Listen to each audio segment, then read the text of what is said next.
মাঝখানে বাদশা নমরুদ ইব্রাহিমের জন্য অগ্নিকুণ্ড নির্মাণ করেছিলেন। বিশাল দুর্গ এলাকা নিয়ে বিশাল আকৃতি খামার নিয়ে এর মধ্যে আগুন ধরায়া মাঝখানে একটা মেজিক বা সড়ক গাছ বসায়া গাছের মাথায় রশি বাঁধিয়ে ইব্রাহিমের কোমরের সঙ্গে রশি লাগায়া 4000 যুবক টানাটানি করে গাছ উঠে না। ইবলিস শয়তান বুদ্ধি দিলেন, ফেরাউনকে জানাই দাও, নমরুদকে জানাই দাও, ইব্রাহিম আল্লাহর পয়গম্বর, আল্লাহর কতগুলা অনুসর ফেরেশতায় গাছ ধরে রাখছে, এভাবে করেন 4000 কেন তামাম বেবিলনবাসী যদি কানে তবুও গাছ উঠবে না। ওরা বলল কেমনে উঠবে দরবেশ সাহেব? ইবলিস শয়তান পাগড়ি টুপি জুব্বা এগুলা পরে একবারে দরবেশ সাজিয়েছেন। তা শয়তানি করলে পারছেন মানুষ হয় এরকম ভাবে সাজে, কথা ঠিক নয় ভাই আমার ভাইরা।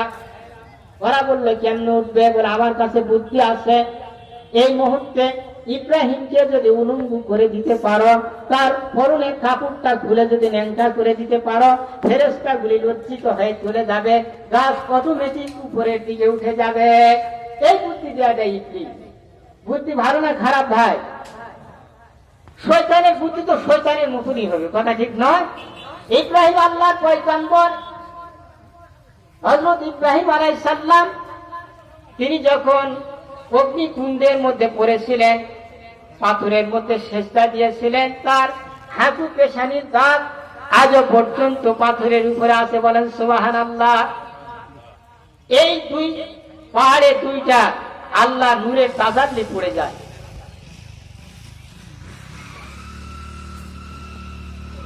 ভাই অনুরোধ করছেন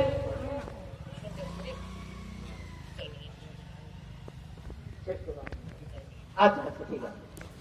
হযরতে মুসা আলাইহিস সালাম 4টা অংশের কথা বললাম না, 4 অংশের 2 অংশ চলে গেল, আর একটা অংশ যেখানে সরাসরি ডাইরেক্ট আল্লাহর নূরের তাজাল্লি পড়ে, ওই অংশটা জ্বলে পুড়ে ছাই হয়ে যায়, যেটা আমরা চোখে সুরমা ব্যবহার করি। সুবহানাল্লাহ বলেন না?